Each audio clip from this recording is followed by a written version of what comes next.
जय हिंद दोस्तों। लाल बहादुर शास्त्री जी का एक बहुत ही फेमस नारा था, जय जवान जय किसान। और ये नारा उन्होंने किसानों को मोटिवेट करने के लिए दिया था। पर सोचने वाली बात तो ये है कि क्या आज के टाइम पे किसान कुछ ज्यादा ही मोटिवेट हो गए हैं और सड़कों पर उतर आए हैं, या फिर जो सड़कों पर है वो किसान नहीं बल्कि कोई और ही है। Demonstrators who set off from the North Indian state of Punjab clashed with police. Officers fired tear gas and detained several protesting farmers at a border crossing between Punjab and Haryana states, about 230 kilometers north of New Delhi.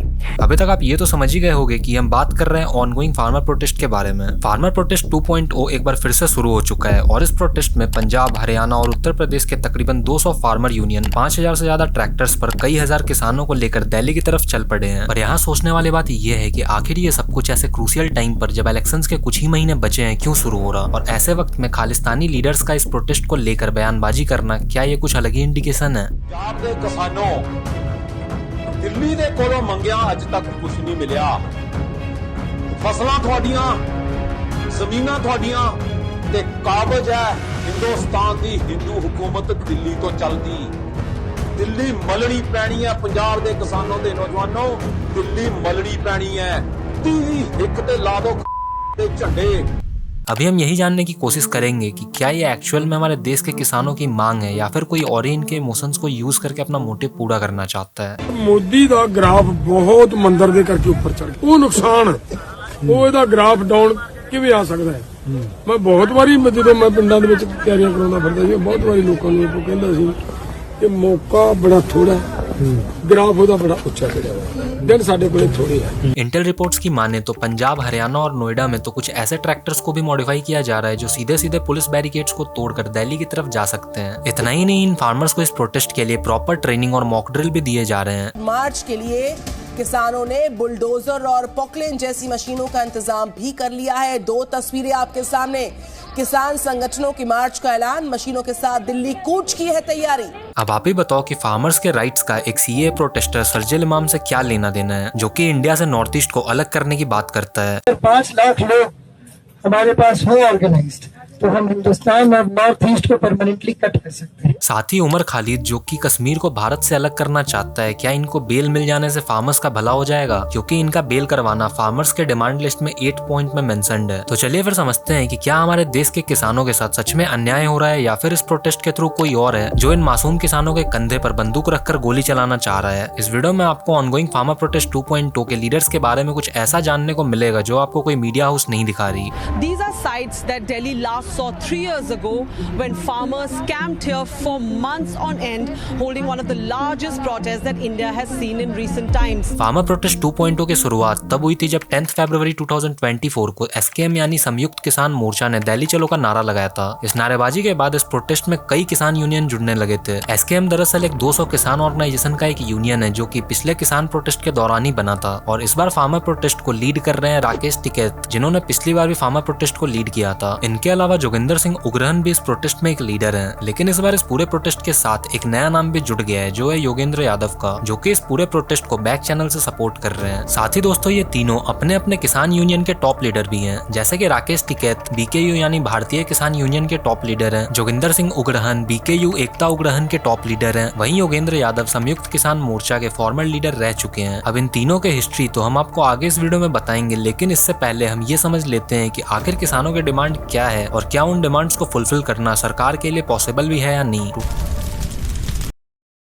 2020 में हुए farmer protest में किसानों ने government के सामने कुछ demands रखी थी, जिसमें गवर्नमेंट ने उनकी सारी वैलिड डिमांड्स को तो फुलफिल कर दिया था। पर अभी चल रहे किसान प्रोटेस्ट 2.0 में ये प्रोटेस्टर चाहते हैं कि उनकी पिछली प्रोटेस्ट की बची सारी डिमांड्स को पूरा किया जाए, और साथ ही इस बार उनके कुछ नए डिमांड्स भी हैं। अब यहाँ किसानों की पहली डिमांड है एमएसपी यानी मिनिमम सपोर्ट प्राइस को लेकर, जहाँ किसान चाहते हैं कि गवर्नमेंट उनकी उपजाई हुई फसलों को खरीदने में C2 + 50% का फॉर्मूला यूज करे। दोस्तों, यहाँ C2 का मतलब है कॉम्प्रिहेंसिव कॉस्ट ऑफ प्रोडक्शन, जो किसी भी फसल पे आने वाला पूरा खर्चा है, जो कि cost of cultivation per hectare, cost of production per quintal, market price for relevant crop and their fluctuation, other production and labour cost, और प्राइस ऑफ कमोडिटीज बॉट और सोल्ड बाय फार्मर्स, इन सभी को मिलाकर बनता है। अब यहाँ किसानों की डिमांड है कि अगर कोई फसल 100 रुपए की है तो सरकार उसे 50% ज्यादा देकर 150 रुपए में खरीदा करे। मतलब वो कहना चाहते हैं कि सरकार उनके फसल को उसके एक्चुअल प्राइस से ज्यादा में खरीदा करे। फार्मर्स यहाँ चाहते हैं कि सरकार एमएसपी को एक लॉ ही बना दे, जिससे चाहे कोई भी गवर्नमेंट आती जाती रहे पर किसानों को अपना पैसा टाइम पर मिलता रहे, फिर चाहे उस साल गवर्नमेंट का प्रॉफिट हुआ हो या लॉस। और इस चीज को लेकर गवर्नमेंट हर साल वीट, राइस जैसे 23 नॉन पेरिसेबल क्रॉप्स पे एक MSP डिसाइड करती है और किसानों से वो क्रॉप मिनिमम सपोर्ट प्राइस पे खरीदती है, जिसमें गवर्नमेंट का लगभग 3 लाख करोड़ का खर्चा बैठ जाता है। पर यहाँ किसान चाहते हैं कि MSP हर एक फसल के लिए लागू किया जाए, जिसमें आलू, टमाटर जैसे पेरिसेबल क्रॉप्स भी आते हैं, जो कि प्रैक्टिकली पॉसिबल ही नहीं है। आप जरा खुद सोच कर देखो कि पेरिसेबल क्रॉप्स जिनकी लाइफ कुछ दिनों की ही होती है, वो तो कुछ ही दिनों में ही खराब हो जाएंगे, तो फिर आखिर सरकार उन फसलों को लेकर उसका करेगी क्या? और फिर आप खुद बताओ कि अगर सिर्फ 23 फसल खरीदने में सरकार का 3 लाख करोड़ का बजट लग जाता है, तो फिर हर एक फसल के लिए MSP देना क्या ये प्रैक्टिकली पॉसिबल है?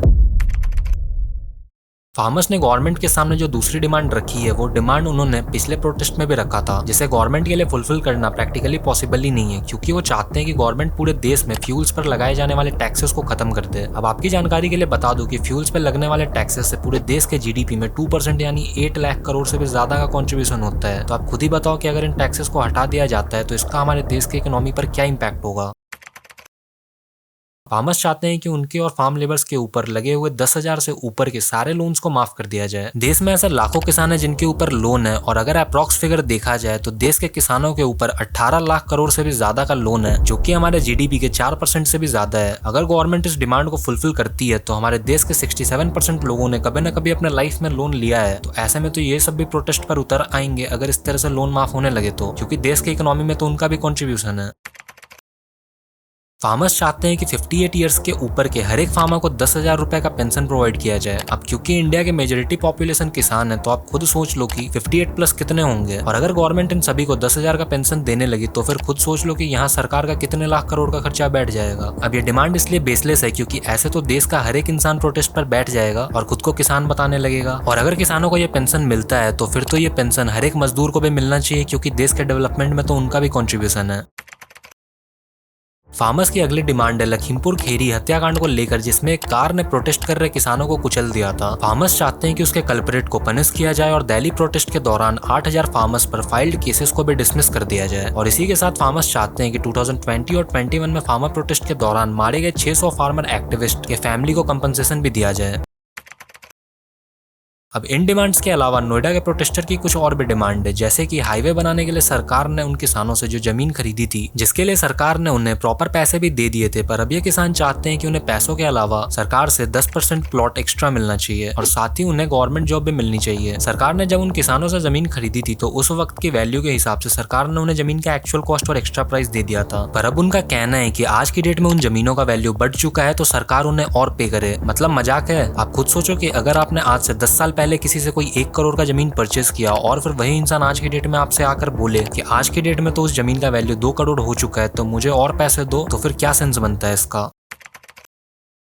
अब इससे पहले हम फार्मर्स की आखिरी डिमांड पर जाएं, जरा आप खुद सोचकर बताओ पिछले प्रोटेस्ट में जो भी इनके वैलिड डिमांड थी, जैसे कि 3 फार्म लॉ को हटाना, उसे तो गवर्नमेंट ने ऑलरेडी फुलफिल कर दिया था, पर ऐसे बेसलेस डिमांड जैसे हर बूढ़े किसान के लिए पेंशन देना, सारे फसल पर MSP लगाना, 10% एक्स्ट्रा लैंड प्लॉट देना और गवर्नमेंट जॉब, क्या ये सब आपको किसी भी तरह से वैलिड लगते हैं? और अगर आपको इन डिमांड्स को सुनकर ऐसा लग रहा है कि ये बेसलेस हैं, तो एटलीस्ट ये किसानों से तो जुड़े हैं, क्योंकि जो इनकी आखिरी डिमांड है, जो इन्होंने पिछले प्रोटेस्ट में भी रखा था और इस बार भी कंटिन्यू कर रहे हैं, वो है unconditional release date of pro democracy intellectual and anti CAA activist. तो आखिर ये लोग किसानों से किस तरह से जुड़े हैं और क्या इनके रिहा होने से किसानों का कोई फायदा हो जाएगा? क्योंकि ये लोग तो हमेशा इंडिया को तोड़ने की बात करते हैं, तो इनके रिहा होने से किसानों का नहीं बल्कि कुछ दूसरे लोगों का फायदा होगा, और वही कुछ लोग इन भोले भाले किसानों को मैनिपुलेट करके इनका फायदा उठा रहे हैं, क्योंकि इससे उनका मोटिव लोगों के सामने डायरेक्टली नहीं आ रहा और लोग इमोशनल होकर किसानों को सपोर्ट कर रहे हैं। तो चलिए फिर समझते हैं इस फार्मर प्रोटेस्ट 2.0 के लीडर्स के बारे में।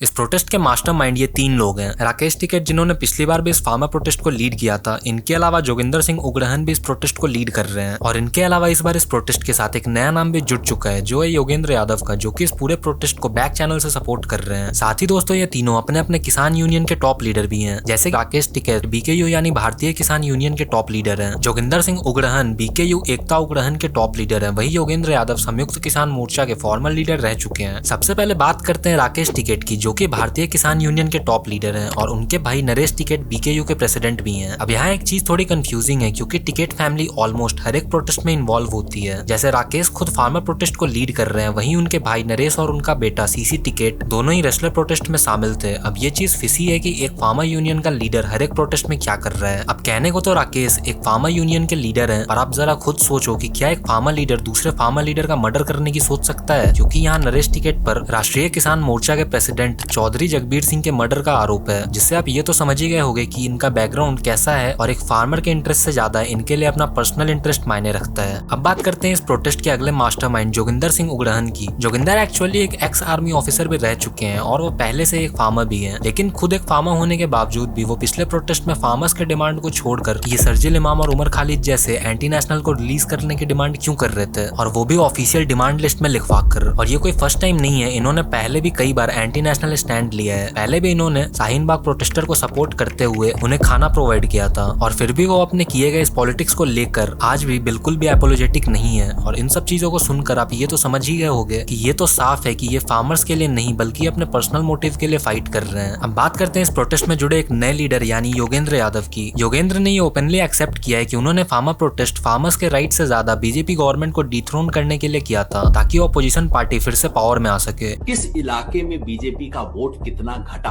किस इलाके में बीजेपी की सीटें कितनी घटी, किसान आंदोलन की भूमिका थी पिच तैयार करने की। इन्होंने ये भी एक्सेप्ट किया है कि वो राकेश टिकैत के साथ मिलकर ये प्रोटेस्ट करवा रहे हैं, और वो अक्सर अपने भाषण में ये बताते रहते हैं कि फार्मूला 2020 किसान विरोधी है। मैं साधारण भाषा में कहूँ तो इसे मैं कहता हूँ जमाखोरी, कालाबाजारी, अनुमति कानून। पर यहाँ पर आयरनी ये है कि वो खुद कुछ वक्त पहले तक इन्हीं फार्म लॉ को सपोर्ट कर रहे थे। कोई ना कोई तरीका इसका निकालें जिससे किसान जो है वो डायरेक्टली मार्केट को एक्सेस कर सके। आज क्या है कि जो बेचने वाला है और जो अंततः खरीदने वाला, जो उत्पादक है और जो कंज्यूमर है, उसके बीच में 7 लेयर है। तो यही तो वो फार्म लॉ कर रहे थे जिसका वो खुलकर अब विरोध कर रहे हैं। इससे ये तो क्लियर है कि इनको फार्मर्स से कोई लेना देना नहीं है, और ये भी बस अपना पर्सनल मोटिव पूरा करना चाहते हैं, जो है इंडियन पॉलिटिक्स में अपना एक नाम बनाना। और ये चीज आप इनके बैकग्राउंड को देखकर समझ जाओगे। फार्मर प्रोटेस्ट शुरू होने से पहले योगेंद्र बिहार के एक पॉलिटिकल एक्सपर्ट थे, लेकिन इस प्रोटेस्ट के शुरू होने के सिर्फ 1 वीक के अंदर ही ये एक किसान लीडर बन गए। यहाँ एक और इंटरेस्टिंग पॉइंट है, योगेंद्र आम आदमी पार्टी के फाउंडिंग मेंबर भी रह चुके हैं, पर यहाँ भी जब उन्हें कोई पॉलिटिकल एक्सपोजर नहीं मिल पाया तो फिर उन्होंने ममता बनर्जी के तृणमूल कांग्रेस पार्टी को ज्वाइन कर लिया और उनके साथ कई पॉलिटिकल रैली में भी प्रचार करने लगे। लेकिन जब उन्हें वहां भी अपना पहचान बनता नहीं दिखा तो फिर वो अपना मोटिव पूरा करने के लिए इस प्रोटेस्ट से जुड़कर एक फार्मर लीडर बन गए। अब इन तीनों के बैकग्राउंड को देखकर आपको ये तो समझ आ ही गया होगा कि इनके लीडरशिप में रहकर इन मासूम किसानों का क्या फायदा होने वाला है। और ये बात बिल्कुल साफ है कि ये तीनों लीडर्स बस अपना पॉलिटिकल एजेंडा फुलफिल करने के लिए फार्मर्स का फायदा उठा रहे हैं, क्योंकि इन्हें पता है कि देश के लोगों को इमोशनली कैसे मैनिपुलेट किया जाता है। ये बात तो आप भी जानते होंगे कि इस देश में लोग फार्मर्स की कितने रिस्पेक्ट करते हैं, और उसी इमोशन का फायदा उठाकर ये अपने पॉलिटिकल एजेंडा को फुलफिल करना चाहते हैं। हमारे कॉन्स्टिट्यूशन ने हमें प्रोटेस्ट करने का अधिकार दिया है, पर साथ ही वो प्रोटेस्ट पीसफुल होना चाहिए। और किसी भी प्रोटेस्ट में की गई डिमांड तभी फुलफिल हो सकती है जब उन डिमांड से एटलीस्ट लोगों का भला हो। एक ऐसा ही प्रोटेस्ट लद्दाख में भी वहाँ के लोग कर रहे हैं, जो कि एक प्रोटेस्ट के नाम पर गुंडागर्दी नहीं है। अगर आप लद्दाख में चल रहे प्रोटेस्ट को अच्छे से समझना चाहते हो तो आप यहाँ क्लिक करके देख सकते हो। वीडियो देखने के लिए धन्यवाद। वीडियो पसंद आई हो तो चैनल को सब्सक्राइब करके वीडियो को शेयर करना ना भूलें। जय हिंद, जय भारत।